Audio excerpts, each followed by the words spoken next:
I sincerely don't see a lot of difference in coverage from when he was a candidate and when he became the Republican nominee, the president-elect, and indeed the president. Some outlets, some people cover him the same way, and it doesn't have a great deal of respect, I think, for the office of the president, its current occupant. All I would say is, bias coverage, people talk about that. I think bias is easy to detect, and it's really in the eye of the beholder. What I would put an olive branch out to you and your network is, how about more complete coverage? In other words, he's issued 20 or 21 executive actions since he took office, and it seems like we're covering one of them most days. I would love to talk to you about the human impact of opening up the Dakota and Keystone pipelines, of taking these... It caused tremendous chaos and confusion at airports all around the world. There's now a court case with your Justice Department. It's probably going to take it all the way to the U.S. Supreme Court. Of course it's a huge story. No, it is, but there are other stories. I'm just trying to, again, reach out and say, when we start doing opioid use, in a very meaningful way, along with the legislatures, law enforcement, the governors, talk about a bipartisan, if not nonpartisan issue, the veterans, then I really feel like, my big comment is that this White House and the media have joint custody of our country for perhaps the next 8 years. And count me as somebody who very much wants to find a way to make that work. But at the same time, I do have to say, when we read certain words being used to describe the President of the United States, it's never been done. It wasn't done about President Obama. It wasn't done about either President Bush, President Clinton, because people have a certain respect for and a recognition of the dignity for the office of the president. And so I am beseeching everybody to cool it down a little bit here and there. There are some stories that are false. There are some stories, I read them and I'm like, who are they talking about? Where does this happen? We're here serving in the White House. Have you or President Trump ever said anything incorrect? Have there any falsehoods coming from your mouths? Well, I did this past week, and I regretted it tremendously because I used the wrong word to describe something several times. And I'm sorry, because I've spoken literally millions of words on TV, I'm sure. I've been on CNN over 1,000 times in my career, I'm sure. And you're referring to the Bowling Green massacre. Yes, I am, because I felt really badly about that. But I am glad that I felt badly about that, and I apologize and I rectify. But I want to say something else about that.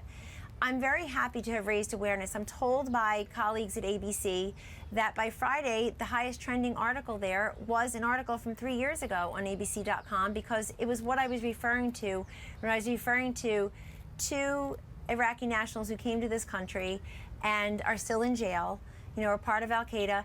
I'm glad to have raised awareness. I'm sorry that I did it inartfully. I never meant to mislead. You cited a massacre that didn't happen. You said the media didn't cover it. No, what I meant is the media didn't cover the masterminds. The massacre happened in Iraq. The masterminds were here. The media did cover the masterminds. A little bit at the time, but again, but we're not covering it in terms of the extreme vetting. In other words, the judge, this is an important point. Yesterday, the AP had a fact-check story. I thought it was really well done. And I'm sure CNN covered it, Jake, but it's really important because the judge in the Seattle case, Judge Robart, asked the attorney, hey, how many people have been arrested since 9/11 from these 7 countries, would have been subject to this extreme vetting? And she said, I don't know. And he said, I'll tell you the answer is 0. That's false. It is not 0. The 2 guys at Bowling Green qualify, a guy in Texas. It's not true. But Kellyanne, I guess the problem is, it is very difficult to hear criticisms of the media for making mistakes, and certainly the media makes mistakes. But it's very difficult to hear those criticisms from a White House that has such little regard, day in, day out, for facts, for truth, and who calls us fake news for stories that they don't like. Well, Jake, let me just say, we have a very high respect for the truth, and I can only speak for me, and I'm sorry that I misspoke. It wasn't like I was trying to get people to believe something existed that didn't. That's easy to figure out, even though the network I was on... You cited it a couple times before that one interview. Yes, you know that. Well, I was misquoting. I should have said masterminds, and I've talked about all that. But let me just say this on the broader point, that we have a high regard for the facts, but I want you to see some of the other facts that we're doing. I mean, the wages that are being boosted, the jobs that are being created, the people that text and write and email and stop us everywhere just to say thank you. It's a big country out there. You know that. You've covered it. It's a huge country out there of people who not just voted for him, but believe that he's going to improve their lives. Sure, And millions I of believe- Americans, absolutely. I believe when you and I perhaps sit down and do the first 100 days or first 6 months or first year in office, you will find very quickly that there are people in this country who feel like their lives have improved because Donald Trump was the president. That's how presidents are judged over time. And that's how I think it's just based on the accomplishments. We're here, I'm personally here, and not a lot of other places, because of those people. And so, look, I hear you completely. And Sean Spicer's out there every day doing his press briefing. I'm happy to have the platform in CNN and other places to explain and to talk about what we're trying to do inside Are this we White fake House. news, Kellyanne? Is CNN fake news? No, I don't think CNN is fake news. I think there are some reports everywhere, in print, on TV, on radio, in conversation, that are not well researched and are sometimes based on falsehoods. All the palace intrigue stories, I can't even tell you. Think about how small our staff was and how small our budget was for a presidential campaign, Jake, that succeeded and saw things other people didn't see. We breathe each other's oxygen in the foxhole. We are all very close. And all the palace intrigue stories for a White House is just constant action, constant movement.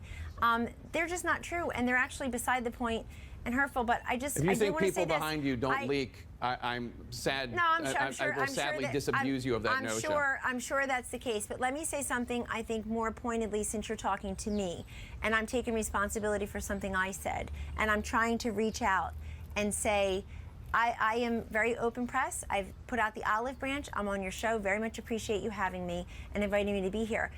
Just last week, while I was surrounded by a firestorm, a very prominent editor who's a contributor on a different cable news station, very prominent editor of a left-leaning site, outlet, emailed me and said, I'm about to run a story about your tweet on the Holocaust Remembrance Statement, but I wanted to give you an opportunity to respond. And I was at my daughter's play, and she was Annie, she was very good. And I emailed back, I said, did I tweet about that? And then he emailed back and he said, I'm so sorry, I'm hanging my head in shame. You carry on helping to run the country. That was a fake account. There's I'm told there's 10, 12, 15 parody accounts on Twitter about me and people, responsible. Now, I could have lit him up. So it never aired. Well, it never ran. Right, but remember, because I stopped And the bigger issue with the won't- Holocaust Remembrance Day statement, of course, was that it didn't mention Jews. No, you're talking about fake news. It's the presumptive negativity about us. It's always believing there's something negative. There's some nefarious motive. It didn't run. I can't really work up much sweat about a story that didn't run. Hold on, it didn't run because I got in the middle of it, but I'm not revealing his name because I know firsthand what it's like to have all the haters descend upon you.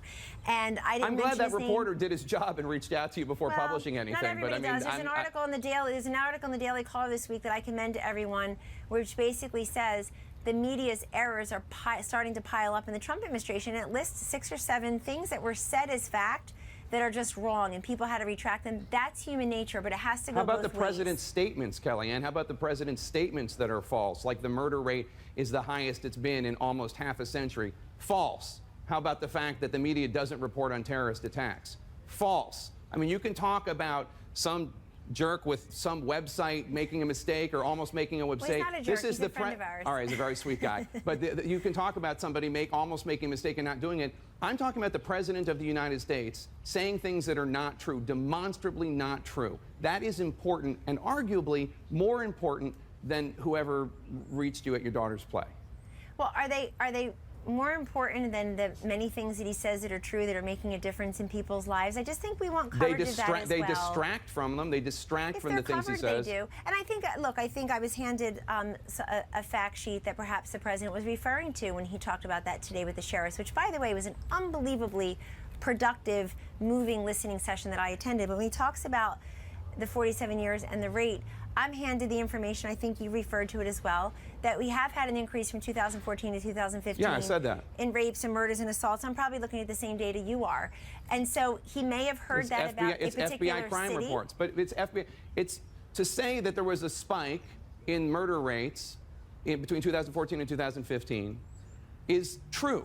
To say we need to bring that down and we need to have law and order, all that fine. He said it's the highest murder rate in 47 years, and the media doesn't report it. And again, Kellyanne, the media doesn't report it because it's a lie, because it's not true. And for the president to say that, is I can't even wrap my head around it. I'll give you the last word, and then I know you have to go. Well, I'm fine. I'm having a good time. Thanks again for having me. I think that I will discuss it, but I think he is relying upon data perhaps for a particular area. I don't know who gave him that data, but I will tell you about the Sheriff's Roundtable. I mean, this is the part where I'm talking about complete coverage.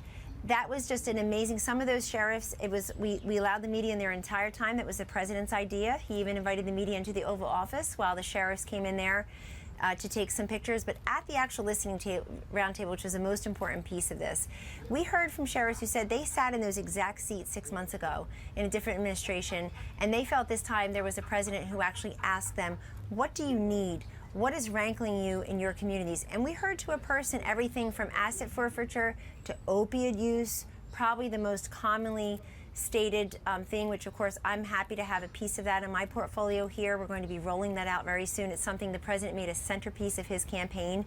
He's greatly concerned about it. We'll be working with law enforcement, people on both sides of the aisle, families who have victims who talk about I would love to cover all of that, Kellyanne. Thank you. I would love to cover all of that. The attacks on the press, the attacks on judges, the falsehoods, all of that makes it very difficult. But I would love to cover all of that with you, Kellyanne Conway. Thank you so much for your time. Jake. We really appreciate it.